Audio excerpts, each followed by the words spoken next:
Boa noite a todos, sejam todos bem-vindos à casinha no final de semana, semana se encerrando. Vou dizer para vocês que a doutrina espírita normalmente fala que coincidências não existem, e a abertura que o André fez aqui, ela realmente vem de encontro com o que vai ser falado hoje. Ela vai focar, na verdade, o capítulo 11, que é sobre o maior mandamento, né? E eu vou vamos dizer, focar também nos aspectos que esse capítulo fala para a gente sobre caridade e solidariedade, né?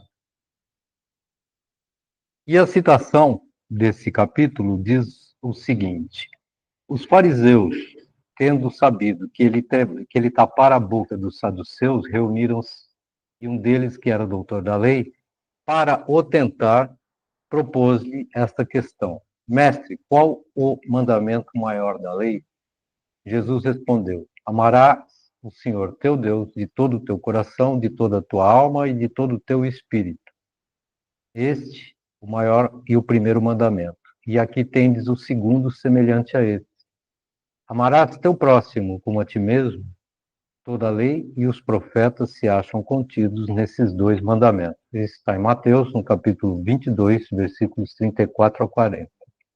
E diz também: Fazei aos homens tudo o que queirais que eles vos façam, pois é nisto que consistem as leis e os profetas. Tratai todos os homens como quereríeis que eles vivessem e eles vos tratassem. Isso está em Lucas, capítulo 6, versículo 31. Bom, a gente sabe que esses dois mandamentos, na verdade, Jesus reuniu, né? E resumiu, na verdade, toda a sua lei divina, que é aqueles 10 mandamentos, que veio da época de Moisés, e Jesus resume nesses dois aí, que praticamente define qual era a missão de Jesus aqui na Terra, que era justamente explicar para a gente qual é a nossa missão aqui enquanto encarnados: amar a Deus e ao próximo. Tudo aquilo que está constante dos outros mandamentos estão inseridos nesses dois. Mas o que quer dizer isso, né?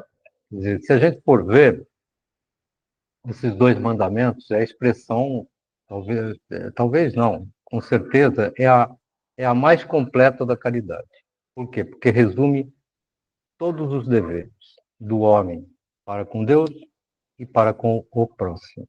Então é importante que a gente sempre tenha isso em nossos corações. É importante que a gente ame a Deus e ame ao próximo. Se você não amar o próximo, você não ama a Deus. Se não amar a Deus, não ama o próximo. Então fica um negócio meio difícil de você até conseguir vencer essas suas questões, né? Por quê? Porque com essa prática aí, você passa a destruir todo aquele egoísmo que você traz, tá? Dentro de você, fruto de reencarnações passadas, de vidas pregressas. Nós não estamos nesse planeta de provas e expiações de graça, porque temos alguns resgates a serem feitos do ponto de vista expiatório ou probatório, né? Então, é importante que a gente tenha isso em mente com relação à nossa questão missionária aqui na Terra. Eu falo missionária porque todos nós temos dentro da prova ou da expiação, nós temos as nossas pequenas missões, né? Que vão se somando ao longo da nossa jornada reencarnatória. E quando a gente consegue entender essas duas máximas que foram faladas, amar a Deus e amar ao próximo, e não queirais para você, quer dizer, não queirais para para os outros aquilo que você não quer, não faça para os outros aquilo que você não quer que seja feito para você, também a gente tem que pôr isso na cabeça, porque isso é uma lei da causa e efeito. Quer dizer, quem planta, colhe. Né? E isso daí é uma lei que muita gente às vezes desconhece e se revolta por conta do quê? A justiça dos homens. A justiça dos homens pode não ver, e a gente fica revoltado muitas vezes com algumas coisas que acontecem. Pô, aquele cara pratica o mal na fita. Só que a justiça dos homens pode não ver, mas com certeza a justiça de Deus está enxergando isso. Deus está enxergando como Jesus também está. Então não adianta a gente querer fazer a justiça vai ser feita. Nós não viemos aqui para ser espectadores de justiça sendo feitas. Nós viemos aqui para fazer a nossa parte.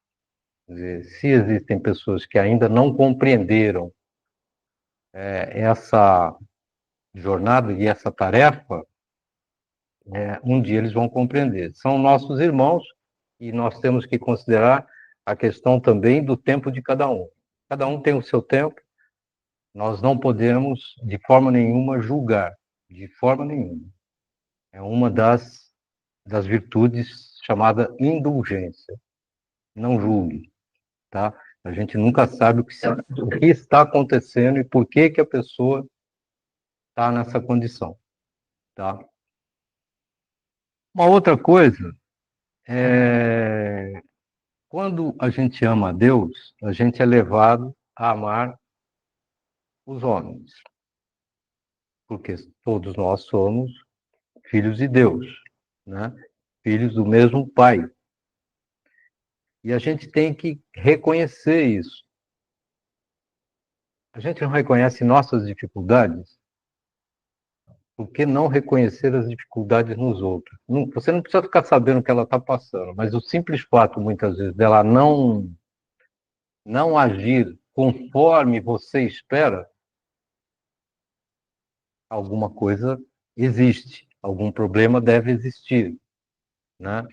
Então não adianta a gente querer que a pessoa pense igual a você, porque se você for ver, muitas vezes você também passa por momentos difíceis e a pessoa, você não gostaria que a pessoa pensasse mal de você. Você está passando, ela não sabe, mas você está passando por um momento difícil e às vezes a gente ainda, eu costumo falar que nós somos de carne e osso, estamos encarnados, temos uma tarefa aqui que não é fácil, não sabemos o que aconteceu nas reencarnações passadas, mas temos que ter a resignação necessária de compreender que cada luta vencida, cada obstáculo vencido é um pontinho que a gente ganha. Principalmente com relação ao amor ao próximo. Isso é importante, tá? E quando a gente conseguir eliminar esse egoísmo, porque tudo isso é fruto do quê? Desse egoísmo, que por sinal é filho do orgulho, que é a maior chaga, talvez, da humanidade. Né? Como a caridade é a mãe das virtudes, o orgulho é o pai dos vícios e das coisas não muito boas. Tá? Então, ele abrange boa parte daquilo que acontece é causado pelo orgulho. E a gente tem que raciocinar. Quando a gente consegue esquecer um pouco isso, você vai ver que as coisas começam a ter certo sentido com relação às nossas atitudes, né? É uma coisa que a gente tem que sempre pensar e sempre buscar essa alternativa do quê? De pensar que não estamos sós e que precisamos também da ajuda do coletivo. Quer dizer, a gente está sempre um dia é da caça, outro dia é do caçador, né? Quer dizer, isso, claro, no bom sentido. A gente tem que sempre se colocar, põe-se no lugar do outro. Por que eu falei isso? Porque Quando você vê na questão 916 do Livro dos Espíritos, quando perguntado por Kardec, o espírito responde sobre a questão do egoísmo. E o espírito responde assim: quando os homens houverem eliminado o egoísmo que os domina, eles viverão como irmãos sem fazerem mal algum, auxiliando-se reciprocamente por um sentimento mútuo de solidariedade. É claro que a solidariedade faz parte de um todo chamado caridade, né? Ela deriva. E um exemplo vivo da lei da solidariedade vigente, na verdade, é na natureza. É uma lei, a lei da natureza é uma lei dirigida por nosso grande arquiteto do universo, chamado Deus, né? E a gente começa a perceber que todos os seres da criação, do átomo ao arcanjo, obedecem essa lei da solidariedade universal. Tudo. Do átomo ao arcanjo. Se vocês perceberem a solidariedade do ar, que preenche a atmosfera e propicia a vida de tudo que respira. A solidariedade da água, que mantém a vida de tudo quanto dela depende. Quer dizer, tudo isso faz parte do quê? Das leis da natureza. A solidariedade dos astros. Então, aí, e entre si e entre tudo o que existe no universo em perpétua atividade, remontando à unidade divina. Existe uma solidariedade entre eles, né? A gente pode também observar a interdependência entre os seres vivos, sejam animais, sejam plantas, o que é demonstrado pelos mais variados exemplos da natureza. Um serve o outro, como uma árvore, um tronco dessa árvore. Ela propicia o quê? Ela propicia alimento, moradia, proteção, quanta coisa essa a solidariedade que existe num tronco de árvore propicia para a gente, né?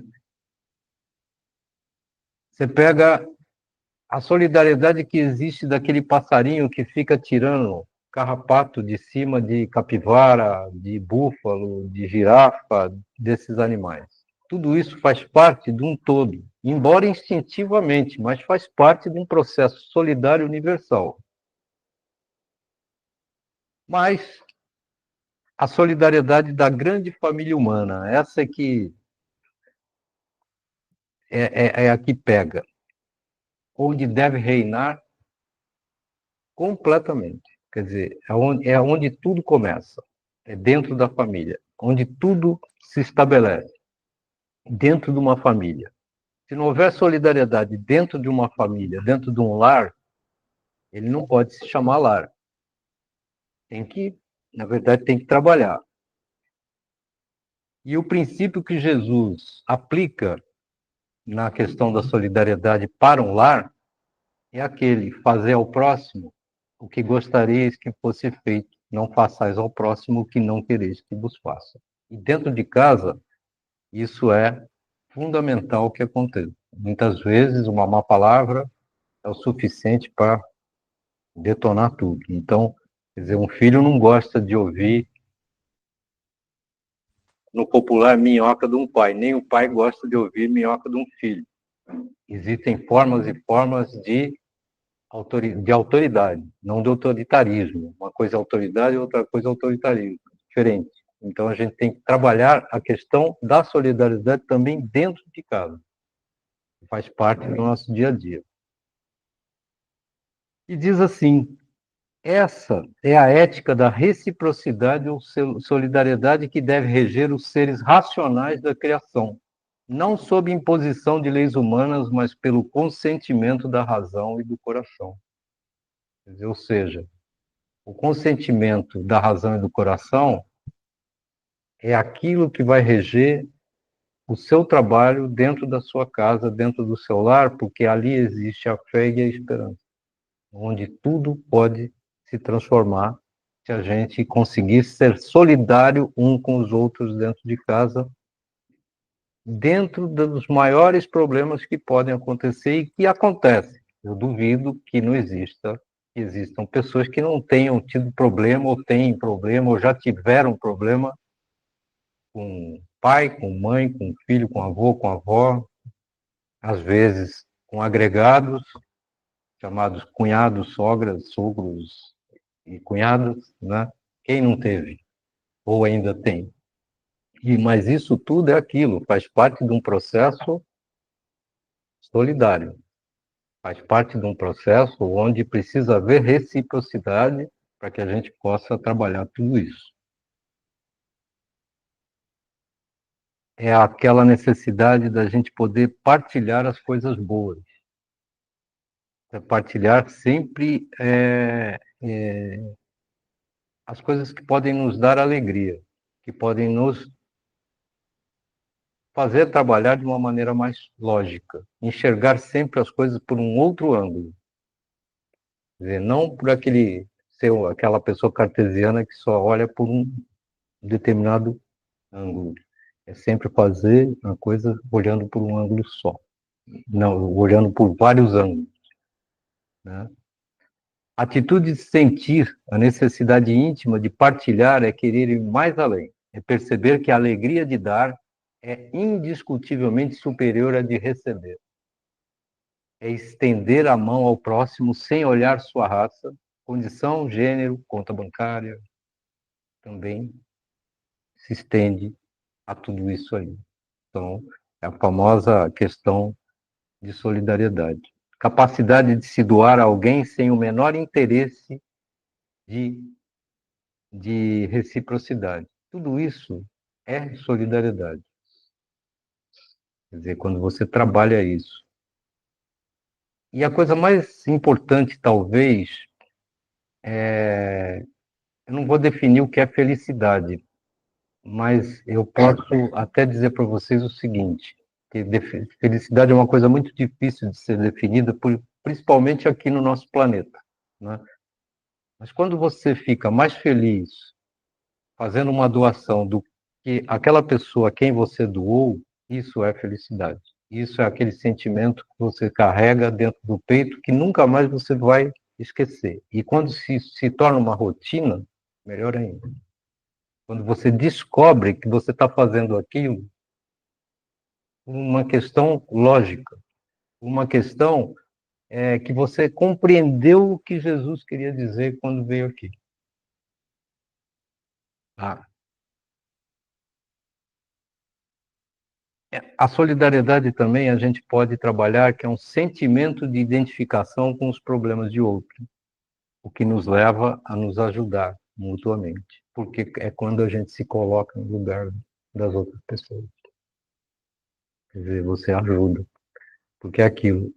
Eu posso ser você amanhã, né? Então tem esse aspecto aí. É um compromisso pela qual nós sentimos em obrigação umas em relação às outras, ou seja, em interdependência e reciprocidade. Tá? Solidariedade é a virtude que leva à aplicação do dever moral de fraternidade. E eu gostaria de dar como exemplo de solidariedade, até uma coisa que um tempo atrás eu até falei isso no curso de iniciação à doutrina, porque a gente estava falando na questão do, do desprendimento do nosso espírito do corpo quando vamos, vamos para outro plano, e saiu um assunto a respeito da doação de órgãos. E eu gostaria de falar um pouquinho sobre isso, que faz muito, dá muito foco à questão do que? Da solidariedade. Muita gente se pergunta, o que a doutrina espírita fala da doação de órgãos? Foi uma pergunta que me fizeram no curso, enquanto eu estava, isso foi depois que acabou a aula. A pessoa me mandou, escuta, mas você falou do desprendimento do corpo, mas o que acontece sobre a doação de órgãos? Então, eu vou só falar rapidinho, ainda tem um tempinho, e fala o seguinte: muitas pessoas ainda hoje veem com preconceito a ideia do transplante. Muita gente ainda vê com preconceito, né? Até entre alguns espíritas existe alguma coisa, algum preconceito dessa questão da doação, em razão de informações conflitantes, né? O medo do espírito ainda está no corpo e vai tirar o órgão, aquela história toda. Bom, e aí a ciência fala o seguinte, que considera-se como potencial doador todo paciente com morte encefálica, ausência de perfusão sanguínea cerebral ou ausência de atividade elétrica cerebral ou ausência de atividade metabólica cerebral, ou seja, é uma lesão irrecuperável no cérebro. Isso é o que fala a ciência. Como o cérebro comanda todas as atividades do corpo, sua morte é a interrupção definitiva das atividades cerebrais. Ponto. O diagnóstico de morte cerebral significa, para o momento dos nossos conhecimentos médicos, a impossibilidade do retorno à vida, mas não representa o instante da desencarnação, nem a garantia de que o espírito já tenha partido definitivamente. Muito bem. Morreu o corpo. Ah, mas o espírito está lá ainda, e se ele ainda não foi desligado? Bom, aí o Chico Xavier falou assim: mesmo que a separação entre o espírito e o corpo não se tenha completado, a espiritualidade dispõe de recursos para impedir impressões penosas e sofrimentos aos doadores. A doação de órgãos não é contrária às leis da natureza. Lembra quando eu falei agora há pouco sobre leis da natureza? São as leis de Deus, são as divinas. Porque beneficia, além disso, além disso, é uma oportunidade para se desenvolver os conhecimentos científicos, colocando-os a serviço de vários necessitados. Então, ele diz isso. Nesse ponto, pode-se questionar a possibilidade da alma ainda estar encarnada, sofrer enquanto seu corpo físico perece.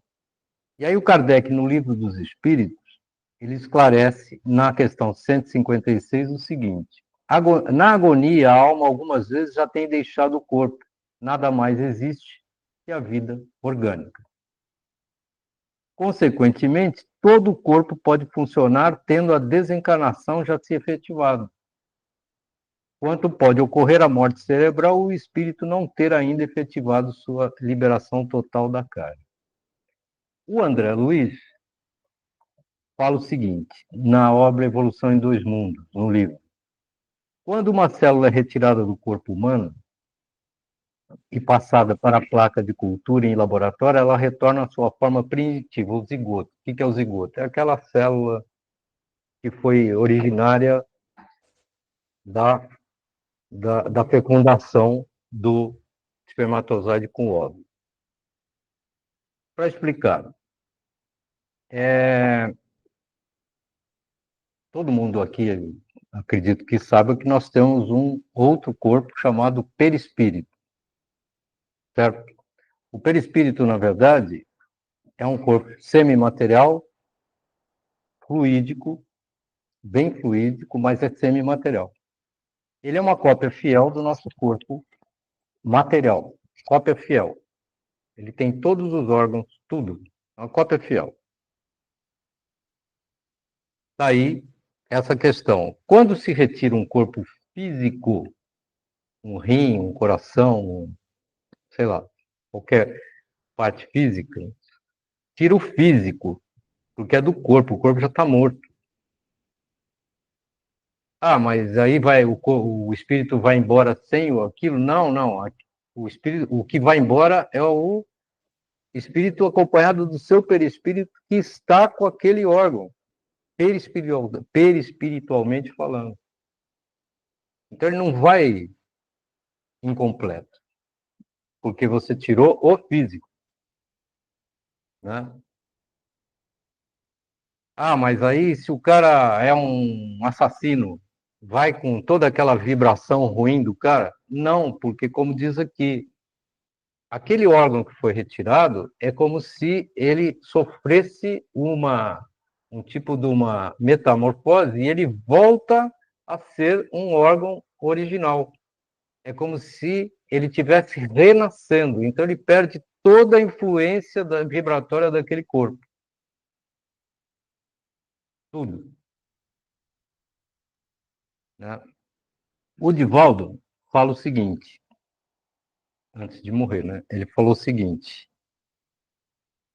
que a misericórdia divina nos confere uma organização física sadia, é justo e válido, depois de nos havermos utilizado desse patrimônio, oferecê-lo graças às conquistas valiosas da ciência e da tecnologia aos que vieram em carência a fim de continuarem a jornada. O transplante de órgãos demonstra com clareza a estreita relação entre a morte e a nova vida e, portanto, constitui a sublime benesse, salva vidas. Em resumo, a doação de órgãos para transplantes não afetará o espírito do doador, exceto se acreditarmos que é injusta a lei de Deus, que é uma lei da natureza, e que estamos no planeta à margem da sua vontade. Então, a doação de órgãos é um ato de extrema solidariedade para quem precisa viver, para quem precisa continuar a sua jornada evolutiva aqui no planeta. Você vai fazer duas coisas. Você, como doador, você está evoluindo e você está ajudando aquela pessoa que precisa completar a sua jornada evolutiva. Então, essa questão da solidariedade em relação à doação de órgãos é de fundamental importância que as pessoas entendam. O corpo vai ficar aí, quer dizer, vai embora o espírito com seu perispírito, que vai acompanhado de tudo. O que vai ficar é só o corpo, com aquela parte material que vai ser renovada a partir do momento que ele seja retirado daquele corpo e pode ajudar outras pessoas. Você vai estar ajudando uma pessoa a completar o seu trabalho evolutivo, uma vida, a completar a sua tarefa aqui, você ou a família, né? Muitas vezes. Então, essa questão conflitante, ela, basicamente, ela é um ato de amor sublime quando você faz uma coisa dessa. Por quê? Porque quando você faz, é o que ele fala aqui, né? É uma lei de Deus. Se ele permitiu que isso, porque tudo é com permissão dele, se ele permitiu que a ciência avançasse até esse ponto, é porque ele gostaria que isso fosse feito. E vem Jesus, aquele espírito mais importante que já pisou nesse planeta, mais iluminado que já pisou nesse planeta, e vem falar do amor ao próximo. E isso é amor ao próximo, em toda extensão da frase. Eu dei esse exemplo da doação de órgãos, que talvez seja um dos atos mais bonitos de solidariedade que pode existir, porque você está dando uma sobrevida para aquela pessoa que precisa viver do ponto de vista, muitas vezes, material e principalmente espiritual, em razão da sua necessidade evolutiva. Então é importante que a gente pense assim, e se todos pensassem assim, seria muito bom. Mas aos poucos a gente está caminhando ao processo evolutivo, tá? E lembremos que nas instruções do grande arquiteto do universo, que rege o universo, na verdade, não há espaço para injustiça. E o transplante de órgãos, façanha da ciência humana, é valiosa oportunidade, dentre tantas outras, colocadas à nossa disposição para o exercício da caridade. E encerrando, eu vou ler só um pedacinho do capítulo 15, Fora da caridade não há salvação, que fala o seguinte: não se pode verdadeiramente amar a Deus sem amar o próximo, nem amar a Deus, nem amar o próximo sem amar a Deus. Logo, tudo que se faça contra o próximo, o mesmo é que fazê-lo contra Deus. Não podendo amar a Deus sem praticar a caridade com o próximo, todos os deveres do homem se resumem nessa máxima. Fora da caridade, não há salvação, e é a bandeira da nossa querida doutrina espírita. Tá? Boa noite a todos, fiquem todos com Jesus no coração, tá? E vamos agora para o nosso passe virtual.